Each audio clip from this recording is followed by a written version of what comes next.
All right, welcome, Business Freedom Podcast listeners. This is going to be awesome. I've been chatting for the last few minutes with Scott Tremblay and Jeremy Jenks out of Myrtle Beach, South Carolina, which is just about 3 hours from Charlotte, I think, three and a half hours. And just chatting about their journey and what they've achieved over such, well, a long time, but a short time. And I'm going to let these guys explain what that means here. Guys, why don't you kind of each give well, actually, before I get into that, I've got to ask the question, and I've got to get a positive response from both of you before we continue. Are you guys prepared to share the good, the bad, and the ugly about your business growth journey? Yeah, man, 100%. As painful as it is sometimes, but absolutely. Awesome. Jeremy? Yes, absolutely. Yeah, right. We're failing forward every day. You got the Bible there, and you're okay. Good. Yeah, we're good. Might have one here somewhere. Yeah. So why don't you guys take a minute or two, each of you, and just like a little bit background personally, like a real quick resume, just to kind of lend some context, and then maybe kind of hook the audience a little bit with, it sounded to me, if I did the math right, in the last 3 years, you went from under 100 sides to over 400 sides on your way to 800 sides next year. So I guess I just gave the hook, but take a couple minutes, each of you, to kind of go through, like, what do we need to know about you that's relevant to this conversation? Something personal, something professional. Yeah, man. You want me to go, JJ? You got it. Go ahead. Lead us, kick us off. All right. I'll kick us off, man. So, been in the business for 20 years. And general brokerage side, new construction side, personally selling. I sold 130 homes once by myself in 1 year. Number one in new home sales when I was selling. Took over some divisions that were doing 140 sales, and I turned them into 400 sales in a couple of years. But as I was walking through that progress of my career, the corporate America was just not where it was at for me. And then, so I got out of it. A developer came calling. They had a foreclosed property. I'd recently got my broker's license. Said, Scott, would you want to put together a sales and marketing team to handle this foreclosed property during the downturn? So we bought it and took it over. And that was in 2010. And in about 6 years, we sold to 500 homes, became the number one new home selling company or new construction community on the Grand Strand.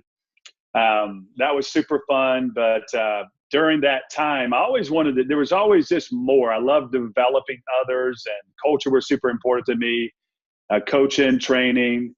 I had a CEO of one of the largest private builders come calling right as we were finishing that development, wanted me to move to Atlanta and become their VP of sales and travel to the United States for a big paycheck, big payday.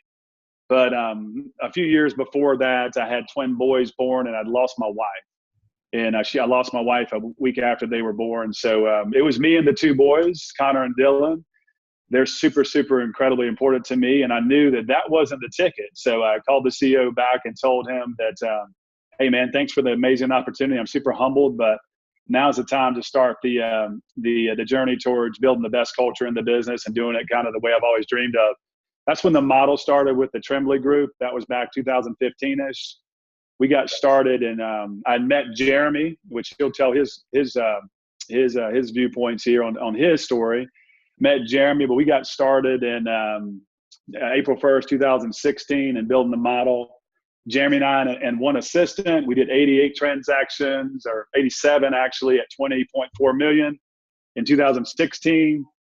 388 at I think what's on my board here, 68.3 million, and then we'll close 440 transactions with a lot of change this year at about 82 million. But our structure and foundation and teams in place, our projections for 2019 is 800 transactions and 160 million. So that's the story. Yeah, awesome. Jeremy, what do you got? Yeah, I Scott and I had kind of a similar path. It was one of the things that united us up front, but we both worked for builders. I was director of sales and marketing for a regional builder down here. And at the time I was working in sales. I was number one sales rep at an active adult community. And I loved what I was doing, but it just wasn't, at the end of the day, you're working for somebody else. and I was never going to reach my goals, and I wasn't really able to what I felt like help develop others, which was something I was always very, very interested in, and got me to seek out coaching certifications and things like that as I was doing that. So Scott and I met, and that was really that relationship that we built was kind of the impetus to get me out of the I guess you could call it the honey hole sales job that I had, where I was doing really well, but just wanted more. So got me out of there, and we went off on this journey to start the business, and it's been a wild ride, but it's been awesome. Yeah. So guys, tell me in the last 3 years or so, since you've kind of really kind of pushed toward this this model, have there been any kind of just like guiding force, like quotes or things that you've held on to, the two of you, to kind of keep pushing forward even when times were tough? Like, what's been the theme of the last 3 years? Has it been a quote or what's guiding really you? A proverb, as iron sharpens iron, so one man sharpens another. That's been on our wall since day one. So yeah, that's it, man. That's it's in our conference room. It's huge, 8 foot, really kind of just kind of hits you in our glass conference room when you come in the office, kind of hits everybody in the face. Our company lives and breathes that. We got incredible core values, but it's that, and that's so important. And it's so important for us to get the right talented person in the right seat that eats and breathes our culture. And we're all about breathing life into others, and we have a zero drama policy, and we're all about I have to share with you, if you're interested, the core values of the company. They're pretty amazing. And we really we're not the corporate in corporate America where, you have core values and they're in a book somewhere or what have you. Like, it's for real. Like, people, like, we have them in big canvases on our walls and the definitions, and we walk the walk, and we certainly, we talk it up too, but we have a lot of fun with it. Yeah, we named our commission plans after them. Yeah, right. Let's hear the core values. There's one thing, I don't know if you guys can see up there. We've got it in our team. I'm in my home office. Oh yeah, there you go, man. Love it. It's good to know we're in good company here, all following the same path. That's it, man. Yeah. So tell me the core values. I think one thing that is, among like a dozen things that I think most team leaders do wrong when they scale a business, they miss core values, and it really is this like, well, let's just pick some and put them away, and but hire, fire, reward, coach. Core values is the entire game. So tell us your core values. I think there's a lot to be learned from that. Yeah, so you'll see. I'm gonna tell them to you, but we have them on laminated stuff all over. We got them on the walls. But so I'll read I'm gonna tell you so we have 5 of them, and I'll read you the core value. But I'll read you our definition, which I think is really important. So number 1 is winning attitude, and we define that as be a fountain, not a drain, while embracing every failure and success as an opportunity for growth. So number 1, winning attitude. Number 2 is coachable. And we define that as an insatiable desire to master your craft daily with total humility. Like, leave your ego in the parking lot and come in like a sponge. Let's go, right? Because Jeremy and myself. Number 3 is my favorite one. Oh yeah, number 3, go ahead. Number 3 is fearless, and we got the little picture of the Cape Crusader there, and we define that as an unstoppable mindset that anything is possible as long as you take action today. And yeah, as well as we do, Lars, in this business, you've got to be fearless, and you got to make those phone calls, and you got to be willing to do the things that other people won't do. So. Yeah, you got to be willing to be comfortable with being uncomfortable, right? So number 4 is heart, which is an all-in commitment to bring out the best in others daily, which is that iron sharpens iron, right? We totally believe one of our themes in the company, Lars, is 6-star service. So we're just raising the bar on everything. Like, we don't play for second, but it's 6-star service, not 5. But we believe that to ourselves first, to our coworkers, to our lending partners, attorneys, home inspectors, clients, everybody. And everybody that works with the Tremblay Group understands that. And it's actually in our language that it's our job and our goal to bring you that. What's it going to take to achieve that? And JJ, once you listen to this last one. This last one is powerful and it wraps everything up. Why don't you go ahead and hit it? Yeah, super important for a sales team. Yeah. It's 100-0. So 100% accountability, 0 excuses. There's an awesome video on that if any of the listeners want to dive in on YouTube, if you just search it, about what that means and what it means for the culture of the company. Yeah. Right. That's awesome. That's it. So we have that in a big orange canvas. As soon as you come into our wealth generating room, it's, I mean, boom, hits you right in the face. I mean, it's so everybody lives by that, and we are like, accountability is our word. And so we just don't, speaking of hiring too, we don't hire anybody that's not accountable. And if, you can coach them up or coach them out, but we've done a very good job, especially after kind of getting the business going, of really, really working towards our core values and just sticking to it. Yeah, that's awesome. Yep. We have, Yep. I want to hear, because language is everything. And I Right. want to hear you talk more about, we have a new business development room, 18 prospecting stations. But you guys have what? Yeah, so we call it wealth generating rooms, business development. We have 22 prospecting stations out here. And we also have where our ISAs are, we call them client care specialists, CCSs. Above their door, we have Rockstar Central, and there's 8 prospecting stations in there. So we got four ISAs, and we're always training 4 other agents. And so right now we have 26 prospecting stations for agents and 4 for ISAs. But everybody that comes through the company, this is kind of, we might be getting ahead here, but we have an incredible onboarding strategy to make sure, no matter if you're in the business or new, onboard you. We have a boot camp for sales we put you through that you have to test out of. And you're doing that with our ISAs. And it's game on, man. We don't mess around with it. But it's fun. I mean, we have a lot of fun with it, but it's like, it's real. Like they coming through that, they're like, they know that they're getting into real professional sales, right? And this isn't just I've got a great personality, I'm gonna do great in sales, right? It's truly game on. So that's kind of how we have it set up. Yeah, that's awesome.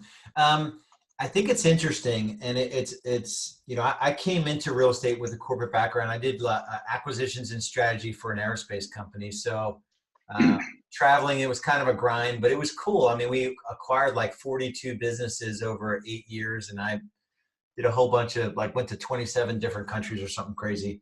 Right. Really interesting, though, that both of you, obviously there are parts of corporate America that is just like, someone shoot me, because I can't figure out a way to get ahead here without, Right. like you said, traveling all the time.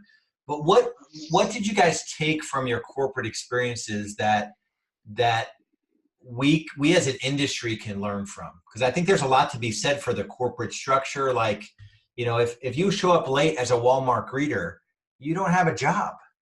Right. You know what I mean? Yeah. Like, and somehow that's like lost in real estate. Like, no, I don't have to. Oh my God. Right. Yeah. So tell me, what did you guys take from corporate America that serves as a foundation to your current business? Yeah. I'll share one thing. I think you just hit on the head. I had a boss in corporate America that said, you can be late if you beat me. If you beat me to work, right? So it's like, and this guy, I mean, seriously, he's like, you can be late as long as you beat me. And so he's never late, right? So that was instilled, and meetings started at 8, not 8:01, 10:30, not 10:31.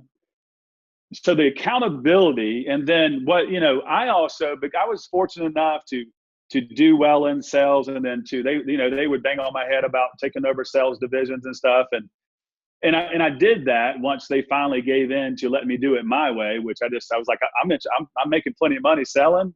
If you won't let me hire and fire folks and do it my way, I'm not interested. And finally they did. And also I changed their structure of how they paid, and I couldn't believe they let me do it, but they did. And I made more money doing that. But just working, what I appreciated about it was working in the corporate structure where everybody, every department and every division was run like a business. And we did work hard. We did work hard every day, and banging your head against the wall, yes, because there weren't leaders all around you. But we did work hard every day about running everything like a business, learning how, like in new home sales, learning how to schedule out closings and close them on time, and kind of have a backlog that made sense, where you weren't closing 60 homes in a month and 58 in the last week of the month. I mean, but working hard, and then you had to learn how to communicate with different personalities often to get further. And so one thing that I learned big time was when I would take over sales divisions, that the construction side and the sales side were just at each other's throats. But nobody was communicating. Nobody even cared about each other. And so I would just go in and spend the first 90 days just rallying the troops. We would go have crab legs and stuff and just getting to know each other, learn about their families. And funny enough, the production started going through the roof. And I had never forget, I had her name was Suzanne Toole. She was the human resource director. She called me up, and I had 15 folks working under me. They had done a study throughout Centex Homes. This is back when the market was kind of rocking in 2005, 6-ish, And they had interviewed everybody that worked under somebody, but they didn't tell us the leaders, right? This was across the country. She calls me up, and one day, and we had a great relationship. And she's like, literally verbatim. She said, Scott, this is Suzanne. I said, hey, Suzanne, how you doing? She goes, what in the hell are you doing? And I was like, I don't know. What's this question about? Hopefully it's good, right? But she says, no. She goes, I just want to have fun. I really love you and everything. She goes, but here's the deal. You didn't know that we interviewed all the folks that worked under you. But we've got plenty of people across the U.S. that have 15 folks that work under them. Very rarely do they ever get a 10 out of one person. And you had 15 10s. So what in the world are you doing? And so we kind of broke it down, and she thought I was going to kind of bring up some magic formula, but it's all about iron sharpens iron, man. It's all about loving on folks, getting to know them, showing them the way that they're now becoming leaders and actually making decisions and not afraid of it. And so that whole story, I guess, in corporate was accountability, and then emotionally intelligence, bringing folks together and working together, and giving folks around you the opportunity to lead and permission to fail, because they were scared to death in corporate America, man. Scared to death. So I hope that makes sense. Yeah, awesome. Jeremy, what do you take from corporate that you think is part of your success now? I was just sitting here thinking while Scott was talking, but I mean, I had jobs. I worked with smaller companies. I worked with larger companies. I had a boss that we would have meetings at 5 o'clock in the morning, and if we were late, he would make us do push-ups in front of everybody. It was like, and scream and yell at you. Like, it was not good. So, I mean, I learned a lot. Like in my scenario, I learned a lot of what not to do. Then I've seen some good situations. I've seen what to do. I've seen businesses where, it's just a complete circus behind the scenes. And I think what Scott's saying is, business is people, and people can be messy, right? We all know that. But when you're in corporate America and you're able to see what works at maybe one company, and you're able to see what doesn't work, and you're able to develop your own style and develop your own culture and how we're going to do things. I mean, at the end of the day, like, he and I both have different experiences, but when we've melded those together and been able to pull from kind of what works versus maybe what really doesn't, and hash all that out, it's the systems and the processes that come out of that experience. I mean, that's what's helped us get there. That's what's helped us get to where we are as quickly as we have. Does that make sense? Yeah, of course. I want to break down, and you mentioned it before, and I've been through it probably more than most, where you kind of realize you achieve a little bit of growth, you add some bodies to the mix, and you're like, man, you said the core values were important, and this is not feeling so good. What and it's a little bit like a transitioning into talking about some of the failures. What advice would you give, or talk a little bit about, what was there when you had 13 agents, you had to back down to 6, and then talk about what that looked like, and then how'd you scale back? How'd you scale up so quickly? I'll hit this, and then JJ, you can sort of piggyback on it. The one thing that I've definitely learned is don't just grow just to grow. Right? Don't just focus on growth. Focus on your core values and the right people in the right seats. And so we were focused on growing, and we were doing it pretty well. And we had some good people, but at the end of the day, right? At the end of when we got started, we went from 13 to 6. At the end of the day, we had some good people, but they weren't really bought in 100%. to the overall culture and the values. And we kind of scaled too quickly, I feel like, because if we'd have slowed down for a minute and just methodically brought in that, we call it now that that credible special person every time, not just a license. And so we break down their family, their disc profiles and everything, their kids, their relationship with their wife. I mean, just learn all about their upbringing and everything, and just making sure, like I spend a couple hours with them initially on core values now. So I would just say, the failures, don't just grow to grow. Be very intentional. Greatness is coming if you're very intentional on what your path is and you stick to it, because then you're going to have a lot of fun at work. You're going to have people dancing around, enjoying what they're doing. They're going to be coachable. They're going to be learning. And every time you bring somebody in that organization, you now have a team around you that is a team of mentors. And so then the weight comes off of your shoulders for being the only one that has to deliver.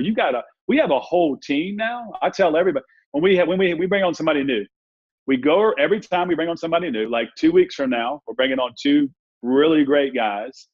They'll be in the first Wednesday sales meeting. And when we get started, we'll introduce them. They'll tell us about themselves, some stuff. Then everybody in the company goes around and shares one extremely powerful thing that they've learned that's changed their life, that's going to help them. So we slow down, and then we have a commitment in that room to wrap our arms around them. And they know that ultimately they're going to be doing the same thing in time. So don't just grow to grow. Be very, very intentional. Do slow down enough to understand and create your core values. And don't look around and say, man, I thought our core values were important, right? But really, really, really be intentional about them being extremely important. And man, when you do, it actually is, funny enough, the weight comes off of you, and you've got a whole team of raving fans that are just embracing everybody that comes in the company. And then you don't have to be the one all the time. And then, of course, you set up processes. We have a mentorship program and all kinds of stuff now, which is awesome. But that was kind of a story around what it is. But that's kind of my thoughts on it. Yeah, awesome. Jeremy, anything to add? No, it was one of those situations where it was kind of one step backward to make 2 steps forward. Our culture is so much better now, as Scott was saying. But Lars, I'll actually throw this to you, because I had heard when you guys blended teams, you had some culture conflicts. So maybe you could talk about that a little bit if the audience doesn't know, right? I did some research. Yeah, for sure. It's one thing to say you hustle and work hard and you embrace accountability and discipline. Those are 2 of our 6 core values. Right. And then it's another to really dig in and do you really want to do what it's going to take with everything changing in our industry, with the market, right, to really dig in and get to the office at 7:29. Yeah. And you're on the phones at 8, you're 50 minutes on, 10 minutes off. And, we've got it highly structured now because we have an interest in scaling it. And what I found with the way I had it set up before is that it wasn't a marketing-based business. It creates some culture cancer because it's a lot of goldfish and not as many sharks. Right. And that was the big disconnect for us, is that we had goldfish who were relying on the money I was spending on marketing versus going out and killing, the business and dragging it back to the team. And then also there's still, opportunity to get fed, but only if you're going out and providing for yourself. We call it feed the hungry. I love that. You've found kind of a blend of that now? No, we're just true to the core values. I mean, one agent out of 23 team members, there's 1 remaining from my team. And And there's only, even in Thomas's team, there's only, we basically probably got down to 5 or 6 to grow back to 23. And so just a cleansing and just doing it differently and taking our names off of it, building a shrine unto thyself. And that's no judgment to Tremblay Group. Just High Performance Real Estate Advisors is now its own thing where it's internal and external. We want to be able to provide a high performance experience for our clients, but also to be able to provide a lifestyle for our agents that they didn't think was possible. So, right. Cool.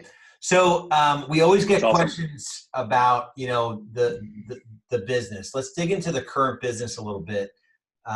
Sources of business, what's working, what's not working, views on Zillow and the increase in prices. Zillow opened up a real estate office in freaking Charlotte, North Carolina, like a physical office. Yeah. Yeah. I didn't realize I did that. Yeah. Yeah, it's awesome. Yeah. And so talk about like what's working in your business. You know, I know there's no magical lead sources, but talk about what's working, how you guys are scaling so quickly from a lead source perspective.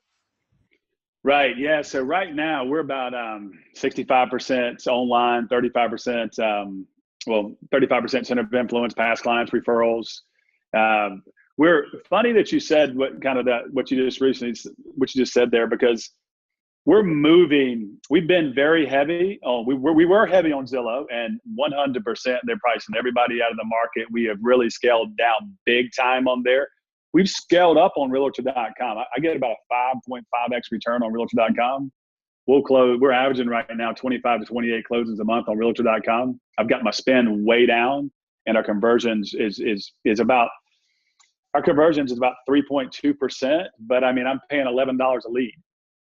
You know, so I mean, it's good. What we focused on, and then we've failed and hired other prospecting companies in the past that were going to prospect for sellers, and then we literally paid them a bunch of money, and then we could never get in touch with them again. Like don't do that. Don't do that. Yeah, I did it twice. Yeah. They basically took the money and ran. You know. Yeah. But be careful. Oh yeah. But I tell you what we've done is, so, you know, we're heavy on Realtor, Facebook, you know, our web presence is big now. We get a lot of direct, you know, our database is huge. So we really stay focused in our database, and everybody's calling the database and having call lists. And, you know, we have a 220 and 2 strategy, 200 calls, 20 conversations, 2 new clients, 2 appointments. So that's a strategy for our agents. We put everybody through our onboarding process with that strategy. So they come through the boot camp with that, and they move that right into their business.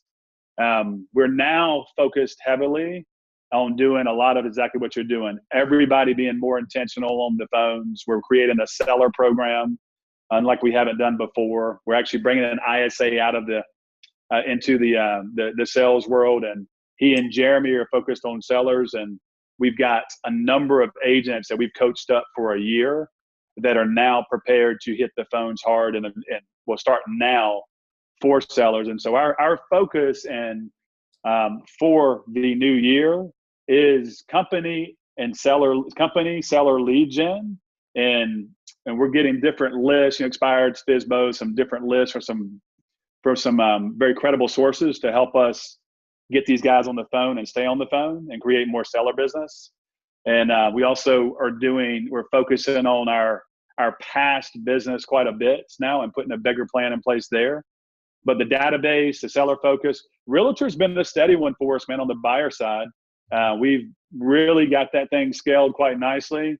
And unless they could jack that up too. So I'm definitely, but Zillow, man, we'll always have a profile because we're the #1 reviewed company on Zillow in our market, which is good. But it's basically scale it down to probably $1,000 or $2,000 a month. Just keep the profile up there and move other resources. We've got lender partners too that help out with everything we're doing.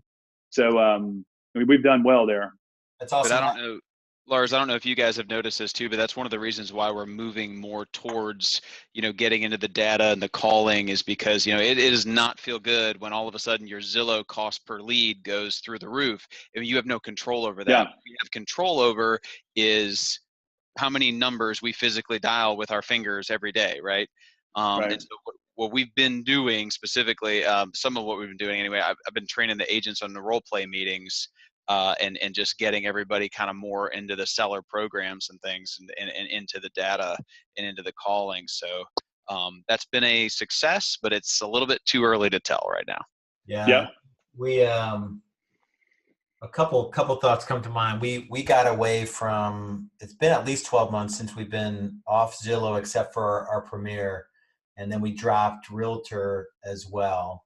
Wow. And we didn't have any impact in our business. We just figured out Facebook, and we have a 7-8 times return on Facebook now, and the leads are Nice. $2. And that's Yep. only on, like, I mean, we're spending like $500 a month. Like, we don't need home search leads. We know we're a listing heavy business. Uh, Right. and then the other thing you guys talked about, man, what was I going to say? Yeah. Can I ask you a question real quick? Give you Yeah, some for sure. time.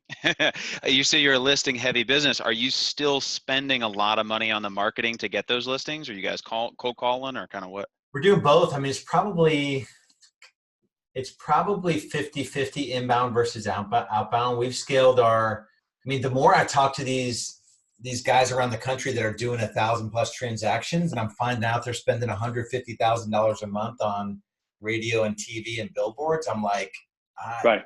I do not want that to be me. Does that math No. work? I don't know. Yeah. What's the like a Yeah, return?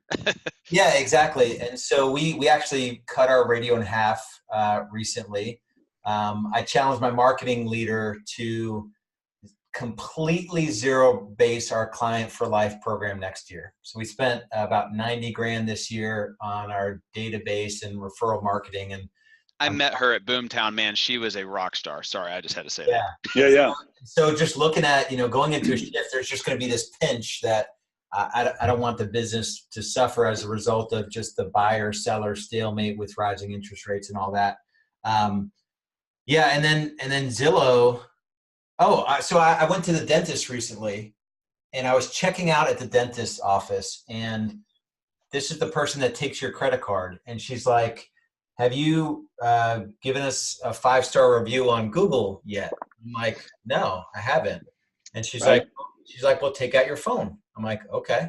She's like, go to the browser. She's like, type in Valentine Dentistry. She's like, okay, see the listing there? Hit that. And within 12 seconds, I gave them a 5-star Google review, and they have about 980 something Google reviews. These guys, because I listed one of their homes back when they first got on radio, they said radio has completely, their business from radio is non-existent. All their business is from their organic presence just via social proof on Google. And so No doubt. I challenged Crystal, our marketing lead, to by the end of next year, we will have 1,000 Google reviews. So again, it's just for everyone, it's really be careful. Like, this is a higher level conversation about, there's nothing, Right.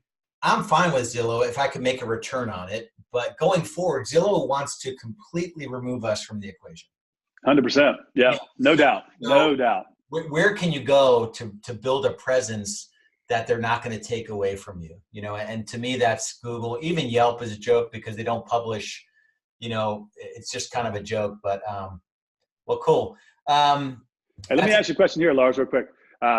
So I'm with you. We just actually started boosting our Google up as well. So we're at about 90, 95 or so Google reviews, and we're not stopping. We're right on that track. After per this podcast, would you be all right with our marketing director connecting with Crystal? Yeah, absolutely. Yeah, I would love to do that, because we're definitely mindsets the same, and we're heading in the same directions and seeing the same things, and that could be a good mastermind there, that would be awesome. Yeah, our budget for next year, we cut about $180,000 of marketing spend next year, and we fully expect to grow the business. We're just going to do it differently. Love that. Super cool. All right, guys, I'm going to kind of throw some rapid fire questions at you, and I want to get short answers, and I'm going to have Scott go first and then Jeremy. So I want to give both answer the question and just give me short answers. So what keeps you up at night when it comes to your business? Just the right person in the right seat, making sure all the time. Jeremy? Just growing profitably. There's always a challenge between growth and profitability, and just making sure that we, have all of our ducks in a row. Yeah, I did a podcast with, you guys know Jeff Glover out of Detroit? I know the name. I don't know him though. Yeah, he'll do like 1,200 sides. He's top 10 KW, and he made the comment. He's like, I wish I never got away from the way I had it set up in the beginning. Like just Right. everyone came in every day, like foaming at the mouth to prospect. And he got into that more, spending a lot of money for branding, and he kind of attracted more goldfish. So I just thought Yep. that was interesting. What were you guys most afraid of when building this real estate team starting a few years ago? Most afraid of, oh, gosh, that's a tough one for me. I'm not very afraid of anything. I'll go. I'll give you time Yeah. to think. I was afraid of not making any money for the first year, because I was coming out of a job where I was making, well into the six figures, and so it was. I mean, of course, when you're an entrepreneur and you're in a startup, I mean, we all have that thought. But obviously we got through it. So Yeah, that's awesome. Yeah. I don't know. So I mean, maybe the same thing. I mean, I literally. Lars, I'm just the guy that just believe. I mean, if I'm going to do something, I'm going to be all in. I just believe we're going to win. I also know we're going to fail along the way, but fear is just. I mean, let me just keep it really real here. So it's always been a part of my DNA. I'm a very high D, high I, and so super competitive, this, that, and the other. But you have twin boys born on Christmas Day, and you lose your wife 8 days later. There ain't a whole lot worse that can go on in your life. So I mean, so it's like. It's game on to change lives. I'm married now. I just got married in March of this year to my wife. She was separated, but lost her husband. She has 3 kids. So we have 5 kids total. My kids had no mom. Her kids, no dad. So we've combined. So just kind of living the belief in fearless world, and just know that if we continue to always do the next right thing, that we're going to win while putting the processes in place. But you got to believe in yourself. You just do. Yeah, that's awesome. Super important. Appreciate you sharing that. How about the best advice you've ever received about business? The best advice about business, I mean, to me, it's kind of what we just hit on was don't just grow just to grow. And then make sure that you always are looking for talented people to enter your business, not just fill a seat. That's just, I mean, it's on my wall. It's on the boards. It's just like, we're talent scouts. They have to fit the culture, but the right people, and please don't just grow to grow. And obviously that engulfs the culture too. So believe in your culture and stick to it. Awesome. What about you, Jeremy? Yeah. Biggest advice with business. It's an interesting one. It's one of those things. I read a lot. So there's a lot of different kind of ideas swimming around in my head, but you're going to get uncomfortable at every stage. And I think the danger that we have as a leader is, you look at your past sales success, or you look at, you've built this team, you look at this culture, but if you're not pushing yourself in some way, like if what you're doing stays comfortable to you, then what are you doing? Like what is exciting to you? What's getting you out of bed in the morning? And we've got to, like, I think we're all fighting in our heads, and our natural, like our human brain wants us to have comfort. We want a comfort zone. That's how we're wired. And you've got to fight that every single day, that there's no like, I've arrived. Yeah, that's awesome. So if you guys could recommend one book for our listeners, someone that's like earlier, they're building a team, and they're just starting the process out, what book would you recommend? Well, that might be too early for them, but Traction is huge. We're actually, as a company, going through it right now, and we're building all of our models around it. So maybe that might be a little further along. Rocket Fuel, Traction, those two. I don't know if I stole Jeremy's there, but those are two. No, I you mean, didn't, look, actually. I'm gonna surprise you. Yeah, good. So those are two very good ones, and regardless who was early, reading those would give them a vision forward to how it needs to look. Yeah. How about you, Jeremy? All right, I don't know if I keep looking behind me because I've got a massive library down below over here, and I've got a humongous Audible account and all that stuff. But I'm gonna go off the wall, and Scott's gonna laugh when I say this, but get the 4-2 formula by Jeff Shore, because I've seen team leaders, I've seen lots of real estate agents, they don't know how to sell something. Like, if you're going to lead a team and you're going to train people, you've got to know how to train them in sales and have a language around that, and start there. You know what I'm saying? Right. Like, that's the business we're in, is sales and marketing. So start with a book on how to sell and how to train your fellow agents. You might get somewhere. Yeah, that's awesome. Yeah, everybody that starts with us, Lars, has to read that, and they also have to read Go for No. Have you ever heard that Go for No book? Yeah, So we're in the midst of a Go for No challenge right now in our team, so we're huge fans. Nice. That's all. We actually have Go for No and a big canvas in our Rockstar Central and ISA room, and huge Go for No, and then Fail Forward on the other side.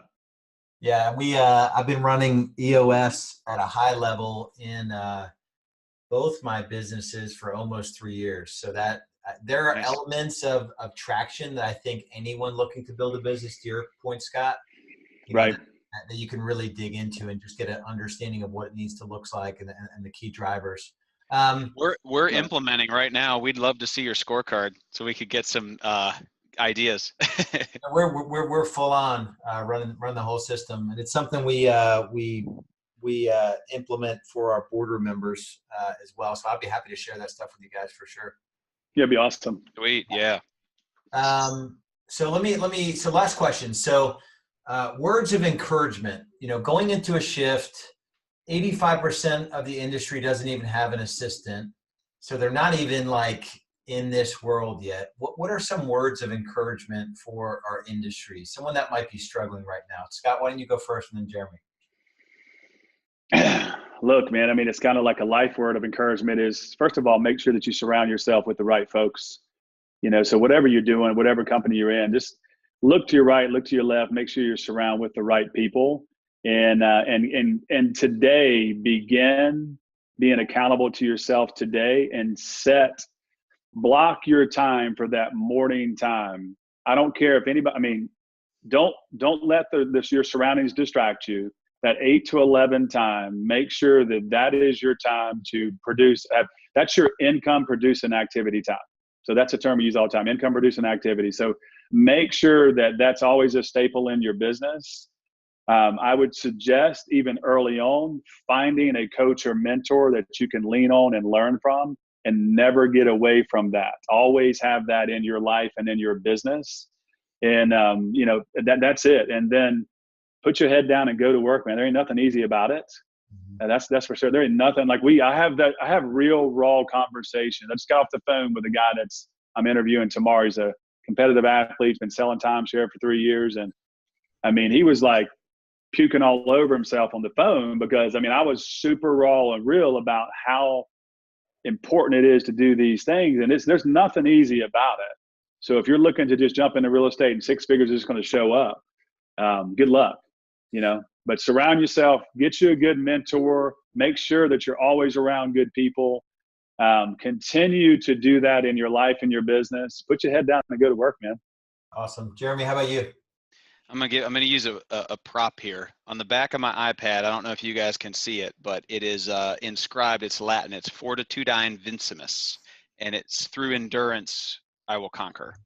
And so just to piggyback, as Scott was kind of saying it too, but I was a competitive swimmer, and they would put me in all the long distance events because I just didn't quit.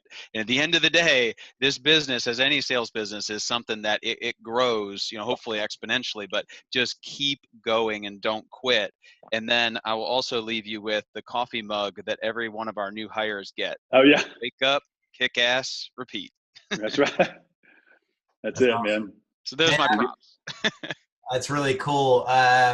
Man, you guys just it's been cool just to hang out with you for a little bit of time here. I appreciate you guys, 2 hard charging guys that have come into the industry with a really cool background, and just not willing to just sort of submit to what our industry tells us is success. And right. Charlotte's not a good market to ever expand to. If you guys ever thought of expanding to a market, I would probably go to anywhere else, Florida, or go to the West Coast. Just do not come. Go to Raleigh. Go to Greenville. Charlotte, it's going down the shitter. There's That's right. I get road rage in traffic, brother. You got nothing to worry about. I couldn't handle the driving up there.